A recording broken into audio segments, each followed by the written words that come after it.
Ladies and gentlemen, welcome in to the Nightly News, this Monday night Labor Day special. I hope that everybody is enjoying their time off. I hope that everybody is enjoying their Labor Day. And while we enjoy the cold beverages and the juicy meats and the juicy vegetables and the smell of charcoal and barbecue, maybe you're out on the lake boating with friends and family, let's just remember how important America is, how important freedom is, how important liberty is. And that's what we here at INFOWARS are striving to protect. You can't have liberty without vigilance. So even though we take time off on this Labor Day to enjoy the privileges and freedoms of being an American, let's also recall that it takes vigilance of our leaders in order to ensure that freedom. And that's why INFOWARS.com is committed to the fight for liberty. This is the Labor Day Nightly News Special.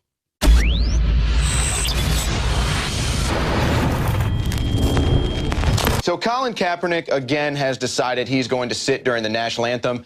And this was even more selfish, more arrogant than the first time because he chose to do this on military night. He couldn't put his own political agendas aside for the military.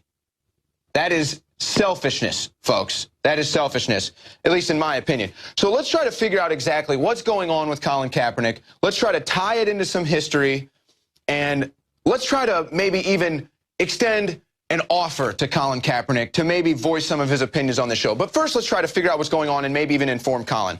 So first of all, it's interesting to note that Colin Kaepernick, as many people know by now, converted to the religion of Islam in the off-season. Now, he's also engaged to a well-known Black Lives Matter activist who is DJ Nessa Diab on Hot 97. Now, she's been very vocal about her support of Black Lives Matter. And when I was looking into her, I found her logo to be very, very suspicious, folks. You might want to check out the logo. There's the, oh, there it is, the nice little Illuminati pyramid. Look at that. Oh, so there's the official logo for Colin Kaepernick's fiance's radio show, an Illuminati pyramid. So what do you think about that? I wonder if Colin Kaepernick has any idea about that. Colin Kaepernick has now been joined by other NFL players, such as teammate Eric Reed and the Seattle Seahawks' Jeremy Lane. And he's doing this in the face of a lot of rejection. He was booed in San Diego. There were a lot of jeers. When he walked into the clubhouse, he got booed and shouted out. But it does appear that he does have the support of his teammates and other people around the league. Now, Colin Kaepernick says that he's not anti-American and that he loves America and he wants to help make America better. I'm not sure if he's going about this the right way. I'm not sure how the divide and conquer tactic that Colin Kaepernick is using is going about helping America in the right way. I think that this creates the divide between police and citizens, and that's exactly what people like George Soros want, but we'll get into that in a matter of time. But wearing socks with a pig in a cop hat doesn't help America. And I thought if I was the owner or coach of the 49ers, as soon as I saw, or an NFL exec, as soon as I saw Colin Kaepernick do this, I would have cut him immediately. I would have wanted nothing to do with that player anymore. That cannot be good for a clubhouse. That cannot be good for America. And it's interesting, a story out of the Daily Mail says that some NFL execs are not happy with Colin Kaepernick, and there's even rumors that he might be done playing professional football. I don't know if that's true or not. He did play last night, and he actually played pretty well, something he was concerned about. Now, he did say he's going to donate $1 million to causes of issues that he sees being put in the spotlight, such as racial inequality and police brutality. So I wonder if that $1 million is going to go to Black Lives Matter, the NAACP, some other form, maybe even, how about this, maybe a police organization, maybe towards the families of the victims of the Dallas police shooting. So let's see where Colin Kaepernick gives his $1 million. Boy, what an oppressed human being that can just give away $1 million. Must be tough to be Colin Kaepernick. Now, Colin has said that this is all a misunderstanding, that his points are being misconstrued, and I think that Colin Kaepernick is the one that is confused in this issue. But hey, maybe we aren't understanding Colin Kaepernick. Maybe he needs to come on INFOWARS.com and do an interview. You know what? Let's actually get into this angle. You know, Colin Kaepernick is not the first player to do this on a national stage, on a professional athlete stage. Before Colin Kaepernick did it, an NBA player did the same thing. His name was Abdul Rauf, and he was converted to Islam just before he did his protest as well. So that's an interesting angle, that they convert to Islam and then they want to protest the national anthem and the American flag. Boy, we should bring more of these people to this country, shouldn't we? People that want to protest the flag. What do you think that's going to do to America, Colin? You say you want to help America, but how do you think that's going to help America when people convert to Islam, they don't want to honor the flag or the national anthem, and then we're going to bring these people in by the millions? That's not going to help America. But it's a different reception that was received in '96 while Rauf's career was ended, folks. His career was ended. He could never play the same again. The media criticized him. He was suspended from the NBA for his protest. And of course, you know, he's so vindicated in his religious beliefs, they took away his paycheck, and all of a sudden his protest stopped. So that's how vindicated he was in his beliefs. Of course, he still says that he's glad he did it to this day. But he lost his paycheck. He lost his career. He was demonized in the media. People completely rejected his protest. But now, in the modern day of the liberal media running our train of thought, it's okay. He doesn't get suspended, and he gets basically endorsed by the NFL, folks. I'm telling you this. This was shocking. I'm watching this game, and the coverage on CBS and the coverage on the NFL networks were totally pro-Kaepernick. They endorsed him the whole time. They gave him more camera time and more recognition than any of the veterans that were in Qualcomm Stadium, more than the chief petty officer that sang the national anthem. CBS didn't even mention the chief petty officer's name. I had to listen to the PA, try to hear the PA over the broadcasters, just to find out who this chief petty officer was. No respect for the military, no regard for the vets. It's all about Colin Kaepernick's protest on CBS and NFL. That's disgusting. Now, here are some comments that Stephen A. Smith has made regarding the matter. But in this particular instance, he really would have to be black to understand, and more importantly, he would need to be black to really make the kind of statement that he made. So Stephen A. Smith, in my opinion, illustrates the double standard in this society, where Stephen A. Smith says that a white man can't hold an opinion on a black man's perspective, but then it's okay for Stephen A. Smith as a black man to assume he understands what it's like as a white man.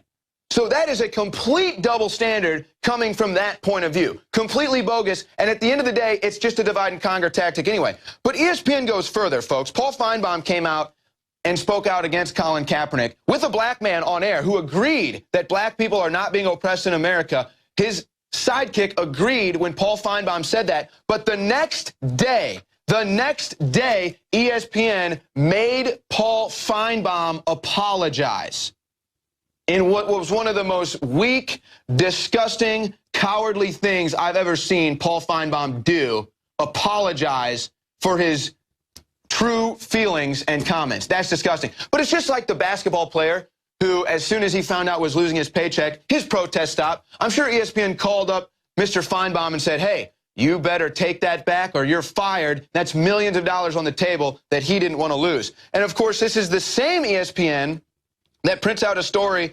endorsing Colin Kaepernick. You can knock Colin Kaepernick, but don't call him un-American. And here's what it comes down to for me at the end of the day. Again, I think that Colin Kaepernick trying to bring real issues to light is a good thing. I think him using his celebrity and the stage of the NFL is a good thing. I think athletes getting involved is a good thing. My problem is he's completely misinformed, and I'm curious if he knows who George Soros is, because this is very important, folks. When Black Lives Matter is being used to create a divide between the cops and citizens, or black and white people, this is not helping America. This is a George Soros operation. Now, we need to understand, when George Soros is funding Black Lives Matter and funding civil arrest in this country, he's not doing it to help America, okay? What he's doing is trying to create a situation where he can reasonably bring about the federalization of police. This is a man who's been given millions of dollars to Black Lives Matter. This is the same man whose goal is to federalize America's police. So I got a question for you, Colin Kaepernick. If you think there's a problem with policing in America, do you really think that federalizing the police is going to help? Do you really think that giving more power to a larger police system is going to help? Of course it's not going to help. So I invite Colin Kaepernick to InfoWars.com to voice his opinion. Let's see him stand up and talk about real issues in America.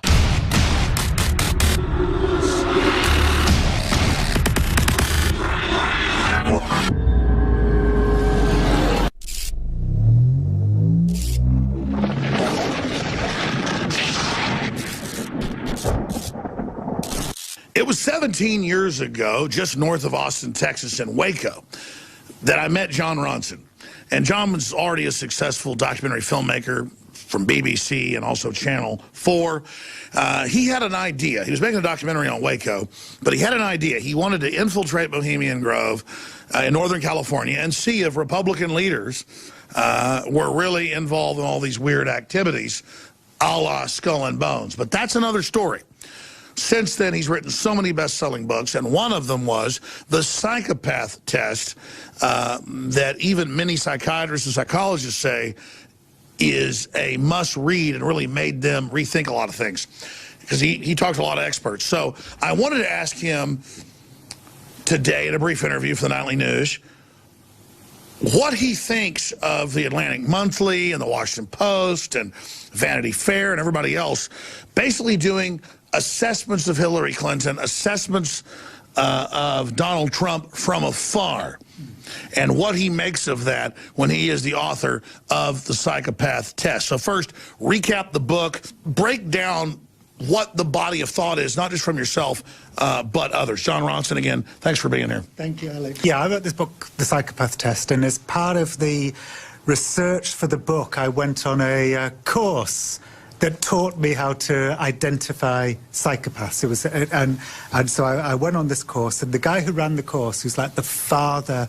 of modern psychopathy studies, a very kind of revered and respected man called Robert Hare, said that one of his great regrets in life was that he spent all of his time researching prison psychopaths, when in fact what he should have been doing was researching corporate psychopaths, because he said one of the most extraordinary things about the way that our world works is that you're 4 times more likely to have a psychopath at the top of the tree than at the bottom. That psychopathy is such a powerful brain anomaly, it remolds society all wrong. I think the assessment was that Donald Trump would try and do some things to appeal to the middle of the electorate, to appeal to suburban college-educated women. He's not. I mean, basically we have a psychopath running for president. So when Donald Trump and Hillary Clinton came along, obviously a huge number of mainstream outlets started saying, Trump's a psychopath, Hillary Clinton's a psychopath,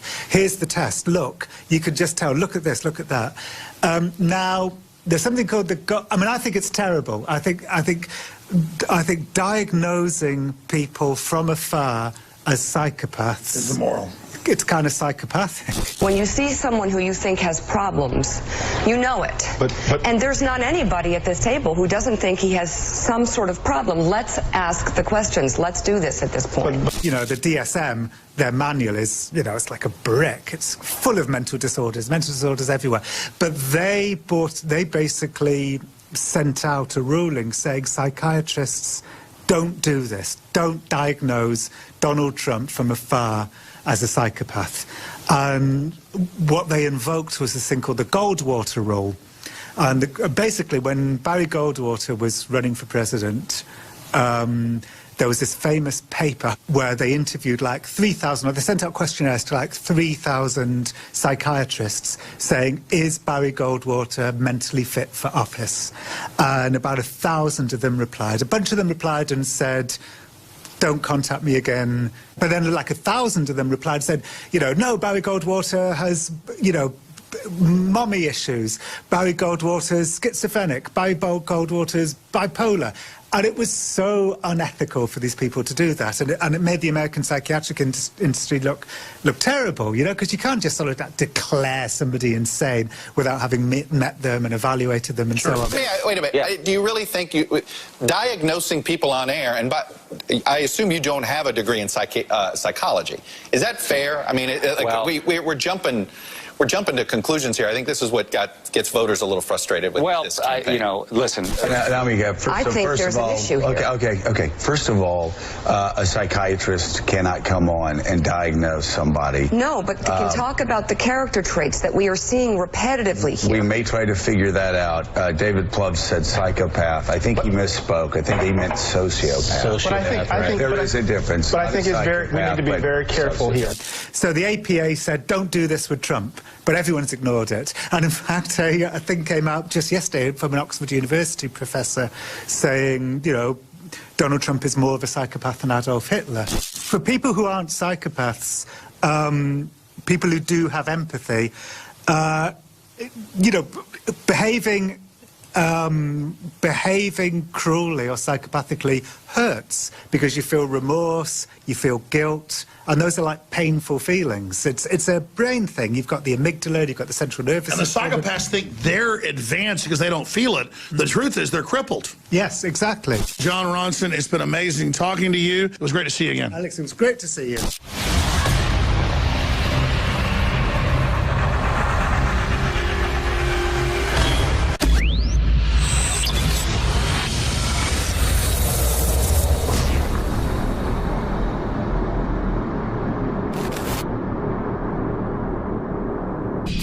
So, Jonathan, you talk a little bit about, in this film, how China is setting itself up to compete with the United States. One of the things that you point out here is that China has observed U.S. actions as a superpower, so they've avoided getting involved in internal politics of the neighbors and trading partners, but a lot of countries prefer to do business with China. You also talk about these major institutions that are being set up by China, specifically the New Silk Road, the world's largest infrastructure and trade initiative. So talk a little bit about that.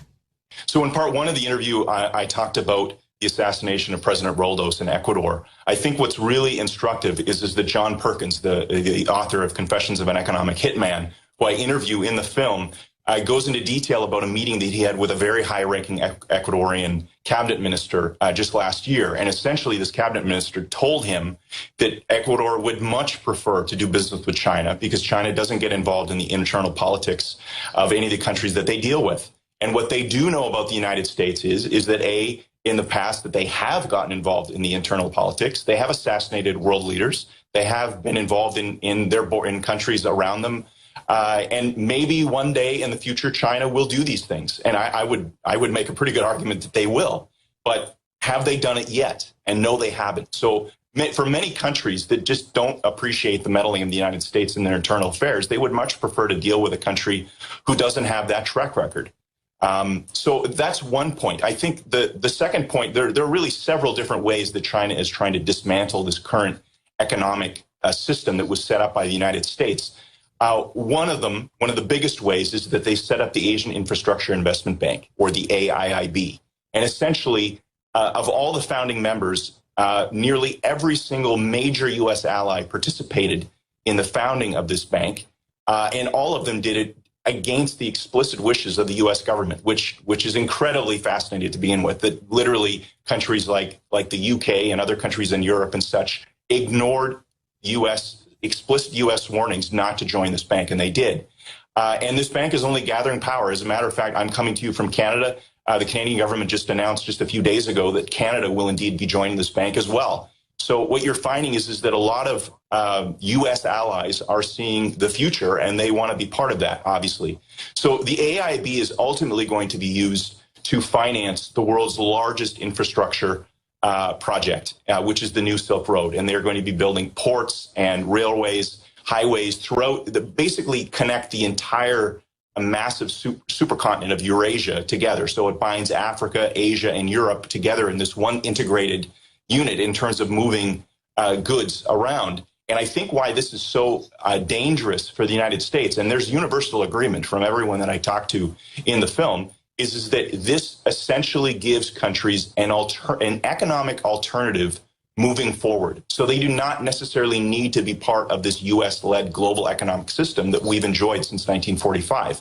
They can indeed choose to join this other, parallel system that over time, Eurasia represents, what is it, 4/5 of the world's population. I mean, this is a massive deal. So, I don't know how much you want me to get into it. I can also get into the military aspects, which I think is China is doing something very aggressive and unique in the South China Sea right now. Yeah, we definitely want to hear about that because a lot of people are seeing some aggressive maneuvers, and from where we sit, we don't really understand necessarily what's going on. Now, again, I'm speaking with Jonathan Roth, and we are talking about the documentary that's just recently been released, China on Top, How China is Using America's Playbook to Take Over the World. And you can find that documentary at caseyresearch.com/China. So, yes, let's talk about some of these military tactics that are happening. Sure. Well, essentially, a few years ago, China decided that they wanted to push the U.S. out of the South China Sea. That it really, let's just be honest about this. China does not have a very powerful military. There's only one place in the world that they can really exert power and project power, and that's in the South China Sea. And they've decided they're going to do that because up until just recently, the South China Sea has essentially been the Americans control it and they run it because so much trade runs to that area. So they've built up all these islands, which I'm sure many of your viewers have seen these stories on television. But what's really behind this is that China is essentially trying to push the U.S. military out of this area because they recognize that the U.S. could choke off China in the event of any sort of conflict, if, say, China between Japan or China and Taiwan. The U.S. Navy could cut off trade in that area, which would literally cut China off from the rest of the world. And China just obviously can't abide by that. It would be similar to if the Russians had indeed decided to take over the Gulf of Mexico. I don't think the Americans would have appreciated that in the 1950s and 60s. So that's what China has done. Now, I think the dangerous part for the United States over the long haul is that what this means, if the U.S. does not ultimately confront China on what's happening in the South China Sea, then every single U.S. ally, and this includes the Philippines, Vietnam was moving to become an ally because of what's happening there, Indonesia, but this extends further. This extends to Israel and to Europe and other places in the world. They're going to see that as the U.S. Essentially moves out on their own and allows China to fill this vacuum, all these other countries are going to say to themselves, well, the Philippines has a security guarantee with the United States. If the U.S. will not stand up for the Philippines, will they stand up for us? And that's where this becomes extremely problematic, especially the most serious one is probably between China and Japan. If China makes a move on Japan, which is there are things happening there today, if those things continue to escalate and China makes a move, can Japan depend on the United States? If the U.S. moves out of the South China Sea, I would say that they probably won't. And I think if Hillary Clinton is elected president, this is my own take on the situation. I would argue that, it's almost a guaranteed that there is going to be a war in the South China Sea because the Chinese will not back down. And if Clinton is president, I don't think she will either. And I think you're going to have a very serious conflict that could escalate into something catastrophic very quickly. Absolutely. And I think we're all kind of just anticipating that there is going to be some sort of a World War III, but they're really ramping up the rhetoric that it's going to be Russia is really the troublemaker there, but China is really making these aggressive moves. And as you say, they've kind of been planning this. I guess just briefly with our last question here, what will we learn from the film about China's role in the next financial crisis? Sure. I think this is the element of the story that a lot of people don't really understand.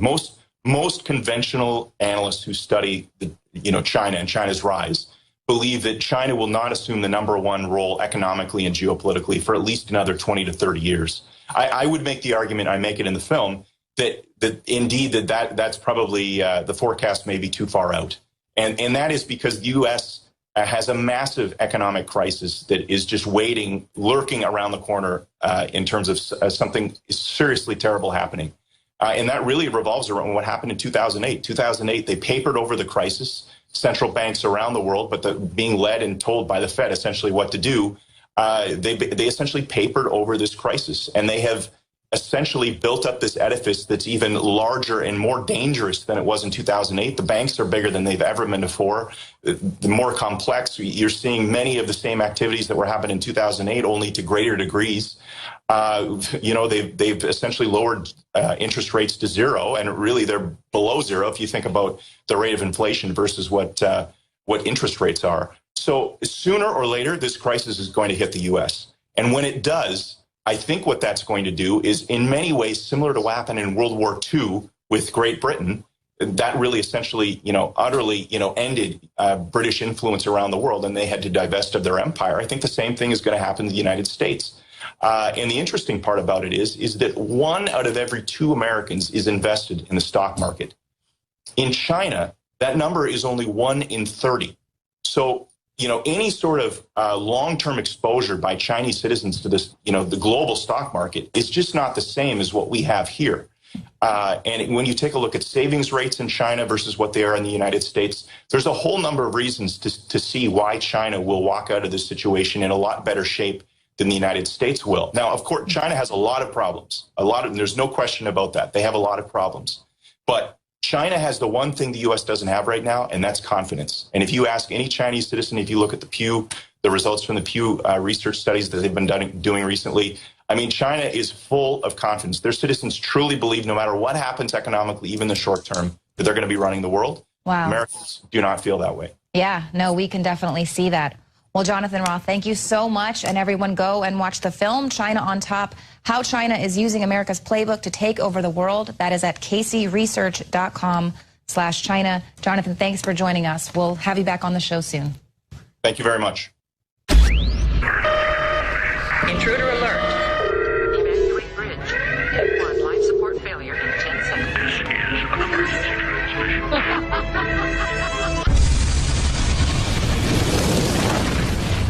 If you are receiving this transmission, you are the resistance. These people are coming for everybody. Troubling report has surfaced involving Mexican immigration authorities. 424 North African migrants were given Mexican visas and are heading for the U.S.-Mexico border, where they plan on requesting asylum. The migrants arrived in the southern state of Chiapas over a 2-day span last week. They were given transit visas. Mexican officials are calling the surge unusual, but say most migrants first travel through Brazil or Ecuador to start their journey through Latin America, heading for North America. Most of the Africans present themselves voluntarily to Mexican immigration officials, and what we do know is that Mexico's National Immigration Institute has issued them 20-day transit visas to allow them to migrate, reaching the U.S.-Mexican border where they can enter freely. We know that they're coming from the Congo, Somalia, and Ghana, and that they will arrive in the U.S. port entry of San Isidro. The temporary visas allow entry, and oftentimes the migrant can assimilate freely without difficulty, unchecked, unvetted, and not monitored. Will this then set a precedent for thousands more to take advantage of our system? I'm Margaret Howell reporting for INFOWARS.com.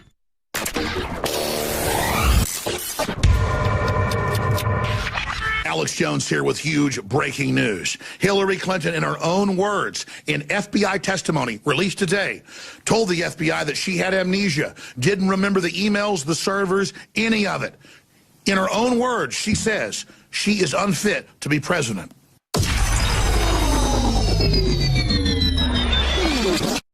These things are predictable, but it's still hard to believe that the FBI has been pressured for months to release their research data dump on Hillary Clinton. Because even if they're going to roll over and not charge her for the crime she's publicly committed, they should at least release them. So now, with Labor Day coming up and having this holiday on Friday, they predictably released the data dump at 1 p.m. Central Standard Time, knowing that Americans are busy going to pick their kids up after school and to get ready for the long 3-day weekend. A lot of what's in the data dump we've already seen, but tons of it is new. We knew about 33,000 emails that she never turned over that disappeared. That was already admitted. Now they admit to 17,500 emails that they said weren't there, that they previously denied to give over, that were on the servers. So they basically gave the FBI this needle in a haystack and hoped they wouldn't notice that a lot of it was hiding in plain view. But here's the big news from the FBI, and it's on screen for TV viewers. Hillary Clinton, over and over and over again, dodged subpoenas, wouldn't testify to Congress, wouldn't talk to the FBI, wouldn't answer their questions. And it was even in the news at the time in 2013. Where is she? She's in the hospital for almost a year. Well, now the FBI has gone public and said that Hillary Clinton told them years ago, and then again recently, that because she had a traumatic brain injury, a concussion, she had amnesia and didn't remember. This is so huge because this is what Matt Drudge for 3 years has been saying. It's what Obama's former doctor is saying. It's what Dr. Drew got fired for saying. It's what my guests like Dr. Steve Pachinik have been saying. Hillary Clinton clearly has neurological problems. Donald Trump comes out and says she's having to take naps all the time. She only gives a few speeches a week. She's low energy. This is not presidential material. WikiLeaks shows that she was trying to get drugs for Parkinson's. It goes on and on. The weird seizure-like behavior, the being helped up by Secret Service, her doctor coming over with a tranquilizer pen saying, it's okay, when somebody yells something in the crowd. This woman is clearly a basket case a lot of the time and is having serious problems. And the word is she had brain surgery multiple times during that year in the hospital that overlapped 2012, 2013. They've not released her full medical records. They've released only a snippet from an earlier doctor in New York. So this is such a big deal that Hillary Clinton, not Donald Trump, not Alex Jones, not Matt Drudge, not Breitbart, not WorldNet Daily, not Vladimir Putin, not the Keebler elves, because we're all told this is a theory from Vladimir Putin and we're all getting orders. Hold on, Putin, what do I say? Okay, I'll say it right now. No, you look like hell. You've been in the hospital. You're falling down. You've got all these problems. You're in the hospital for a year.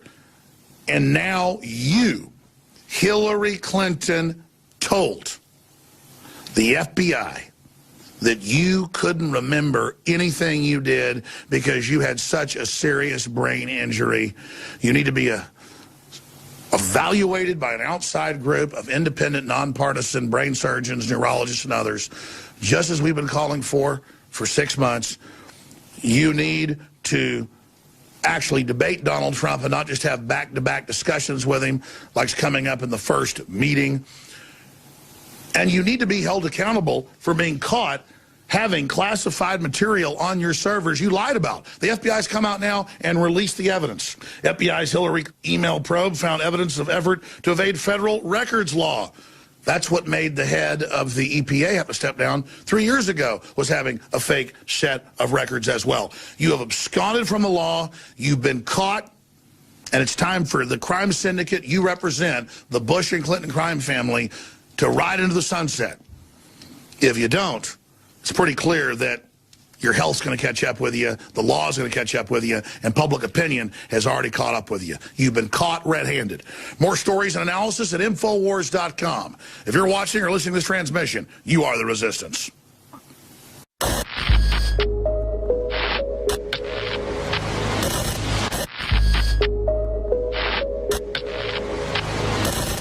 You know, Australia's a good example. Canada's a good example. The UK is a good example. Why? Because each of them had mass killings. Somebody somewhere will comment and say, Obama politicized this issue. Well, this is something we should politicize.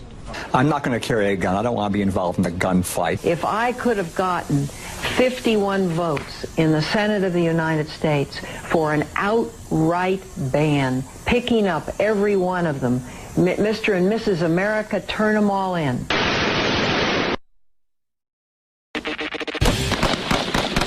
Go ahead. Make my day. So the notion that gun laws don't work, it's not borne out by the evidence.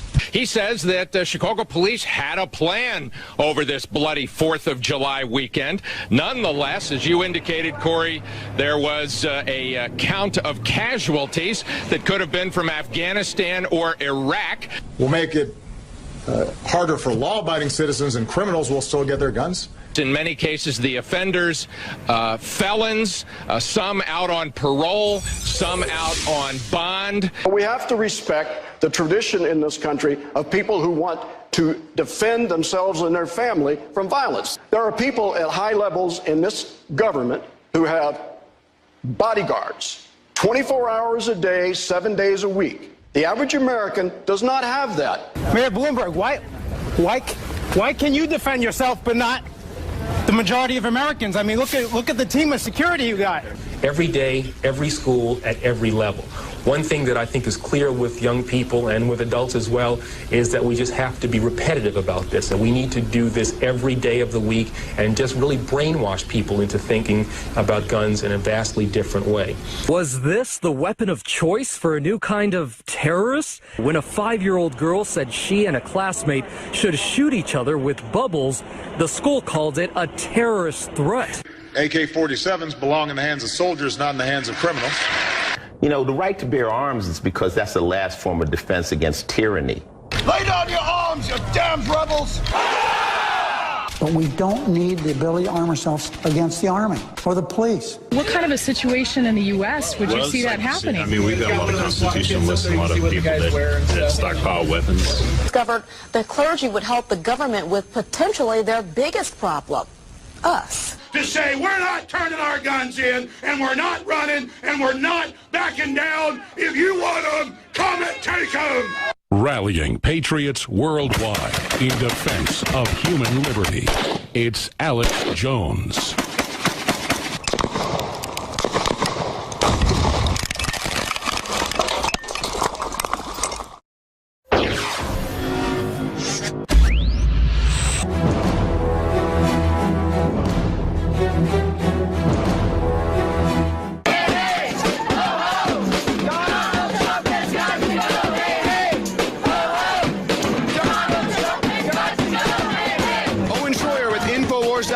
We're out here with some Trump protesters. What's your name, ma'am? Hi, my name is Georgia Schmitz. And what are you out here protesting? I'm protesting Donald Trump. And what is it about Donald Trump that motivated you to come out here and protest? Well, I think he's a dick, and his running mate, Mike Pence, is a dick as well. He's a racist. I'm protesting because I think Donald Trump is a racist. I think he would be the worst president in the history of our country. I painted my face because I think that Trump is a joke. Because he is racist, misogynistic, he hates immigrants, and yet he has an immigrant as a wife. As I just said to her, let's look for something beyond an ad hominem attack. Let's talk about policy. Okay, he doesn't really have any policy. Well, that's completely false, actually. Now, hold on. See, this is an amazing argument. I see people saying that Donald Trump has no policy. Donald Trump has given more detailed policy plans than any other candidate. Tax reform, health care, school. He's done it all. Immigration. No other candidate has had a detailed plan like this, but a joke. They continue to go to ad hominem attacks. So what else is wrong with Trump? I think Gigi Allen should be the president of the United States. I think we should all die. This is a protest. Hey, do you have anything to say? I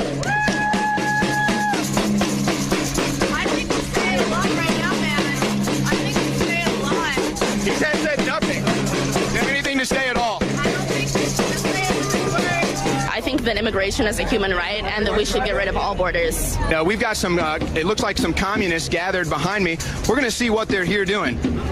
You guys are against Trump. You mind telling us why? This guy doesn't. Why can't you talk to him? You don't like his right to free speech? Trump. That's why they don't want to talk to us, because that's all they can say. See? Every single one of them has used that. Why are you trying to fight me, bro?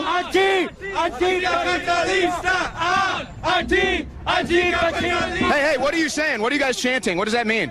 Anti-capitalist. You're anti-capitalism. So why don't you go to a communist country? You have Nike. We're trying to make this one a communist country. Wait. Hey, do you know about Venezuela? Never heard of it. Never heard of Venezuela. Venezuela is a communist country that is collapsing. They're eating their pets. They're so hungry. What do you think about that? Fucking idiot. You wouldn't know communism if it punched you in the face. What do you think about Venezuela? Like it did Alex Jones last year. What do you think about Venezuela? Alex Jones, what happened last? What do you... Back to Austin, will take you in the face again. Let me ask you a question. What do you think about Venezuela? I think you're a boy and you don't know what communism even means. How do y'all say stop the hate? What do you...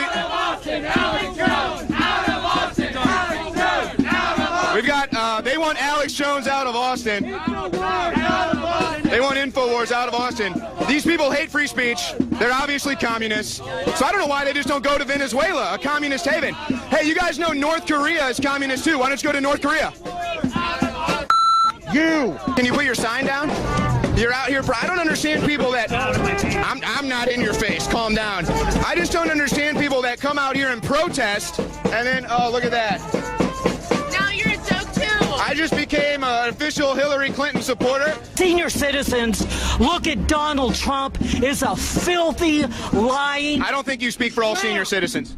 Are you out of your mind? My grandparents support Donald Trump. I don't give a about your grandparents. That's clearly. What I know about are the people that I know. I'm a senior citizen, and I don't believe in dirty, filthy, lying politicians. Okay, so who are you going to vote for? Can I ask you who you're going to vote for? You can count on it. I'm voting for Hillary Clinton. Hold on, folks. She just said she's against lying, corrupt politicians, but she's voting for Hillary Clinton. You would think if you're out here protesting, there is something driving you to do that. There's a motivational factor. And then, when I give them a platform to talk about their issues, they completely ignore me. I get balloons. This is a clown. This guy, yeah, I do actually. Or do you have a clown degree? Did you go to clown school? I do. Wait, hey, it's official. So are you clowns against Trump? Yeah, we are. We hate free speech, so we're out here protesting. Well, you don't want Alex Jones' right to free speech. I don't even know who the Alex Jones. You were just chanting Alex Jones out of Austin. Yeah, I know what I was saying. I'm not stupid. So you say things you know nothing about? Yeah. That's... So like communism? Well, I'm Russian. I know plenty about that. So you should know why communism is bad. Yeah, I do know why communism... So why are you out here protesting capitalism? Why are you out here interrogating me?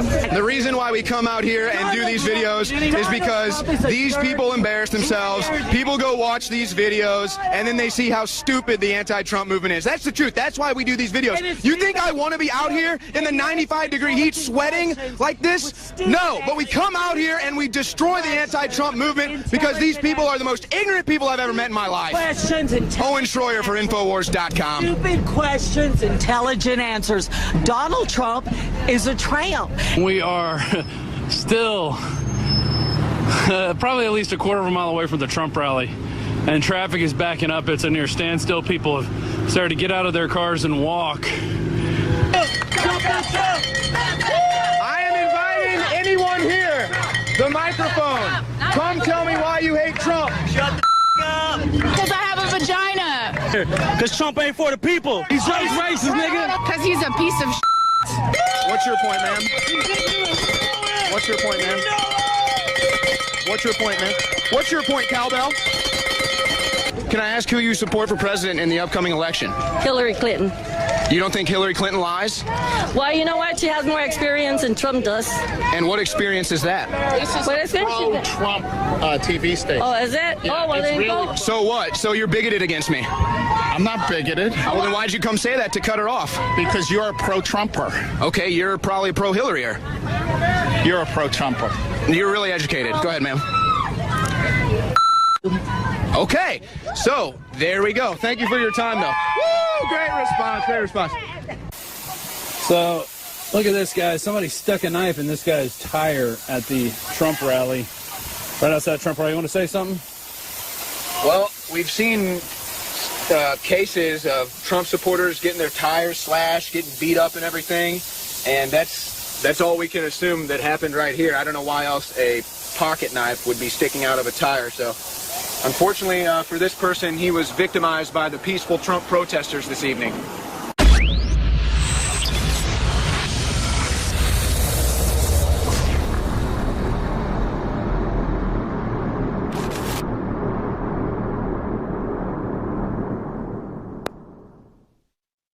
They said in October I'd be dead in 6 months.